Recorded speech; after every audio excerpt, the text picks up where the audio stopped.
Today I'm going to read chapter 7 from Hereafter by Tara Hudson.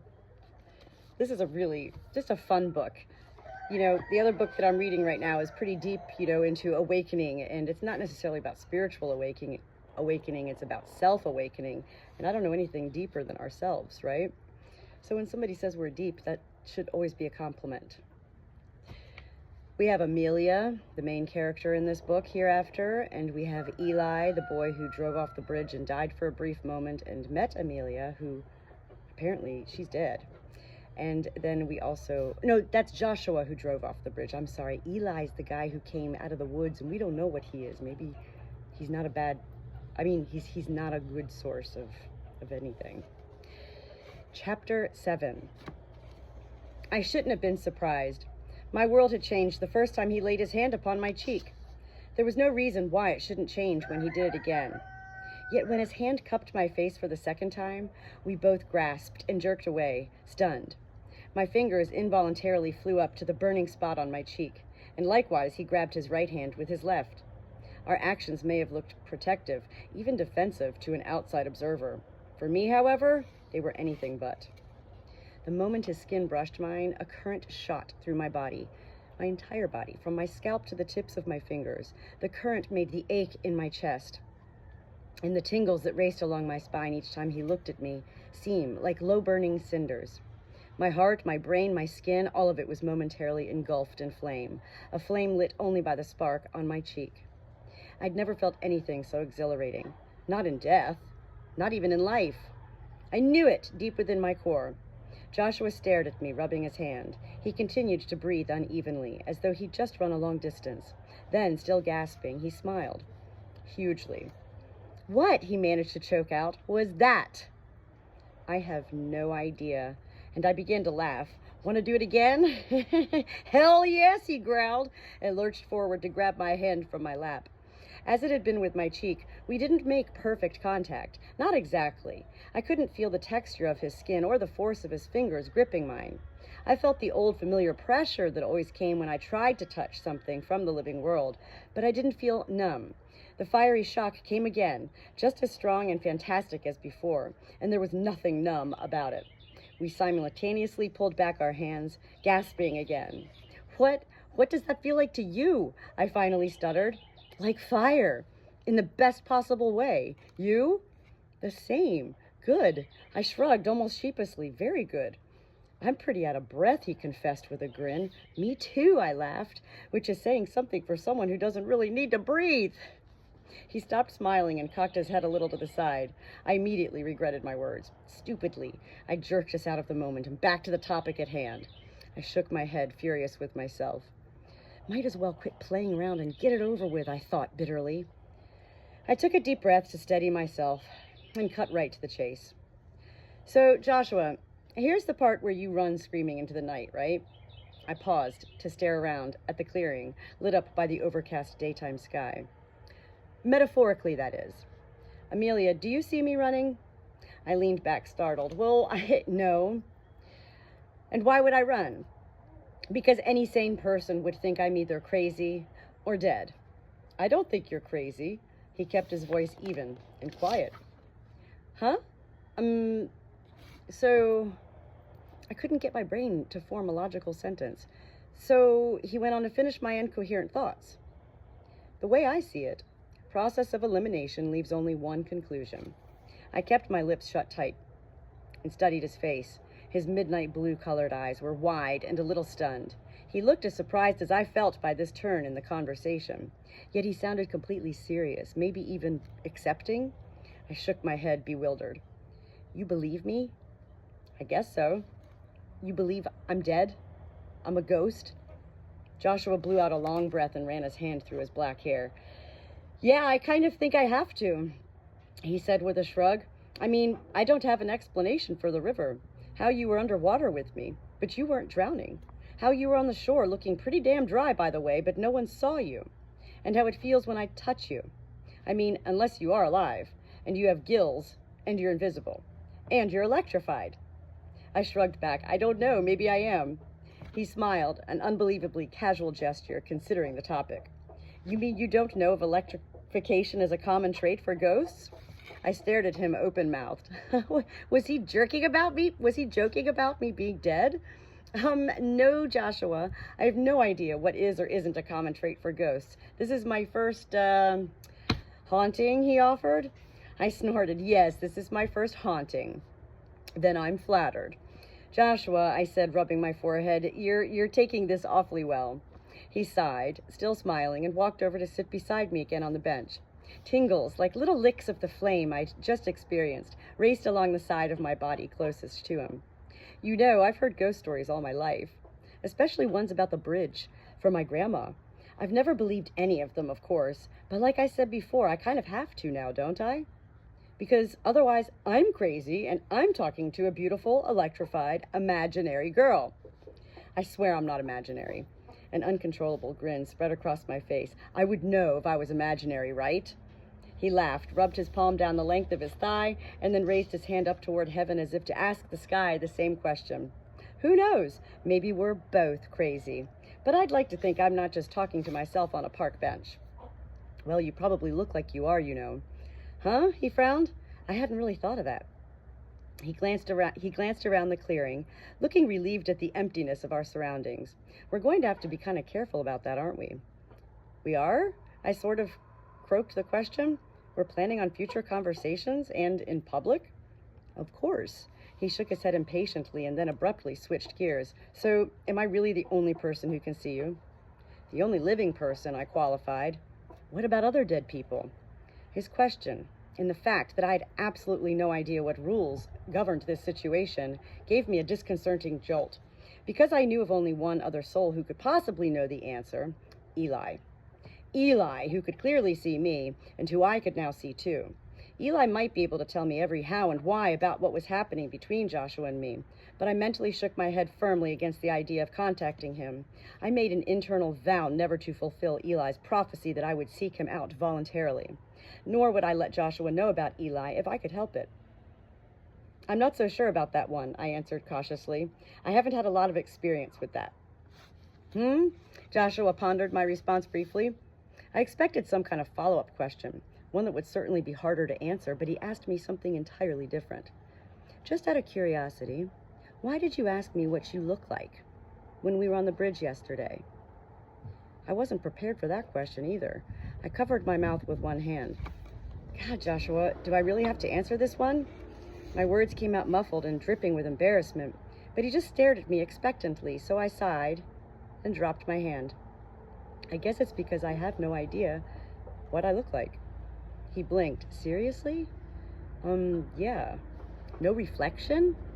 No, not that I've ever seen. I mean, I can see some of myself without a mirror.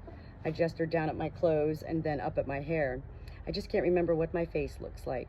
I think I sort of forgot. Wow, he breathed. I know. I sighed again. Incredibly embarrassing, right? Joshua didn't answer me. Instead, he sat in complete motionless silence, thinking who knows what. I was too mortified to speak, and he was staring at me in an intense way that, of course, unnerved me further. Finally, he broke the silence. I wasn't lying yesterday when I said you're beautiful. Wow. Oh, I said aloud, and suddenly found something very interesting to study on the filmy tulle overlay of my skirt. I spared a quick glance up at him and found him grinning at me. Should I go on? He asked. I could swear I heard an almost playful tone in his question. I shrugged as casually as possible, considering I simultaneously wanted to jump up and down while giggling and disappear into a hole in the earth. Your hair. It's dark brown and wavy, he said nonchalantly, as if you were cataloging the inventory of a store. You're pale, but you've got some freckles on your nose. Your eyes are really green, like the color of the leaves. And your mouth? Well, your mouth is pretty. If I could have blushed, I would have. Oh, I repeated. One syllable seemed to be all I could muster right now. Joshua studied my face, and possibly seeing my discomfort, he grinned. Now, your dress makes an interesting statement, he teased. I sniffed, trying not to feel wounded. So let me get this straight. I have a pretty mouth and an ugly dress. I'll tell you what, if you can find me the ghosts of someone's tank tops and cutoffs, I'll get right into them, I swear. Joshua grinned wider and shook his head. No, the dress isn't ugly. He gave my figure a quick scan of appraisal and then added, far from it, actually. Oh, I said again. My eyes dropped right back down to my dress. Once more I wished it covered a bit more of my skin. I wondered what kind of girl I'd been to pick out a showy outfit like this. Someone bold and confident. Someone flashy and mean? Joshua, however, obviously wasn't as bothered by my clothing as I was. He chuckled quietly and leaned back against the table with his arms folded across his chest. We sat that way for a while, him in a casually amused pose, and me with my eyes glued once more to my skirt. The issue of whether or not I wore a sexy dress was the least of our worries, and I knew it. Eventually, Joshua leaned forward again. So what else should I know about you? I couldn't seem to pull my eyes away from my skirt. Well, how about this? I can't feel anything I touch, except you, apparently. What? You can't feel anything? Nope.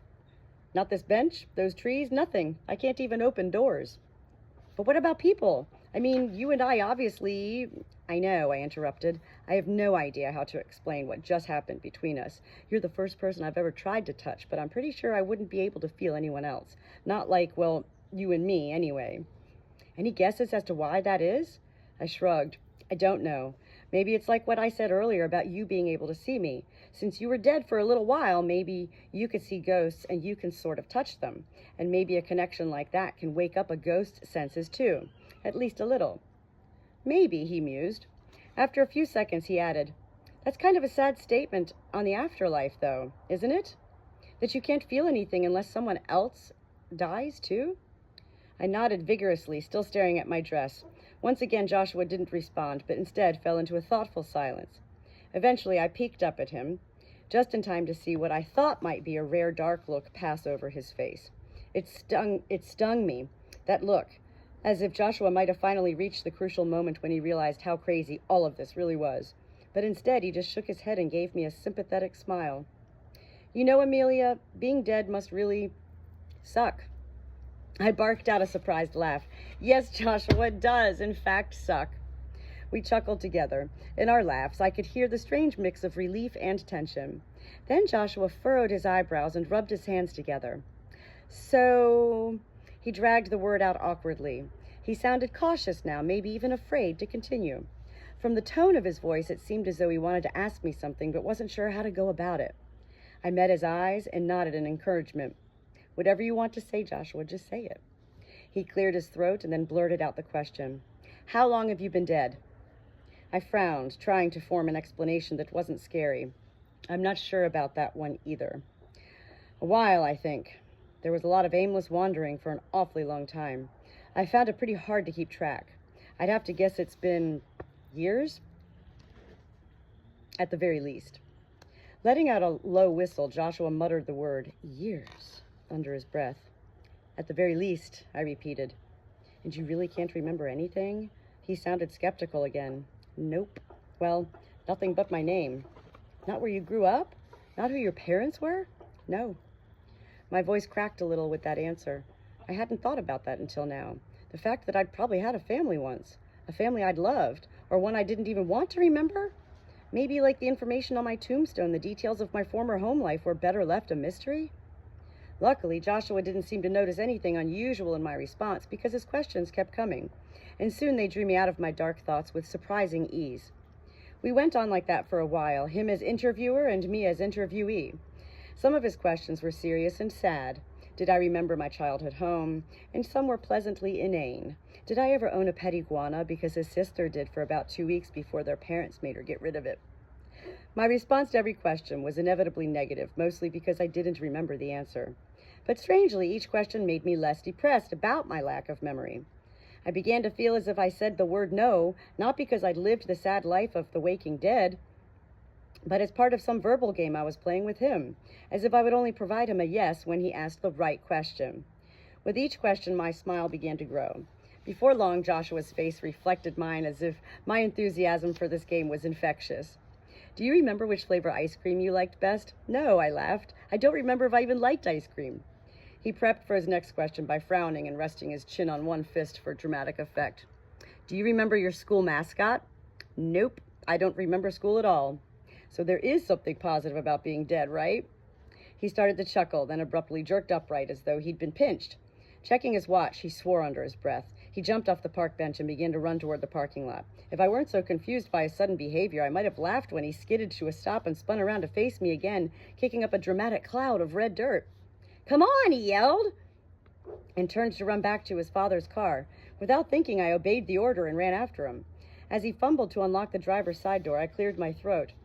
Joshua, what's wrong? We're going to be late." "For what?" He ignored my question. "Lunch is over in about 10 minutes. "And?" I asked, growing a little frustrated with the mystery. "And we're going to have to break about 47 traffic laws to get there on time." "To get where?" I threw my hands in the air, completely baffled. "Class!" The word was muffled as he ducked into the driver's seat. Within seconds, he threw open the passenger side door in front of me and leaned out. "Come on," he repeated. "Come to school with you?" "Of course." The idea made me almost rock back on my heels in shock. I wanted to argue the logic of this with him, especially the possibility of going anywhere in public together. But the urgency in his expression told me he wouldn't be open to debate. So I too spun around rapidly, facing him. Then the familiar safety of the woods. Then him again. "No time to think, Amelia. Just get in." "But," I protested weakly, "I don't even remember how to ride in a car." He grinned and patted the seat. "It's like riding a bike, I promise." "I don't remember how to do that either," I grumbled. But I slipped into the passenger seat and let him lean over to pull the door shut beside me. There we have it. Chapter 7. In the books.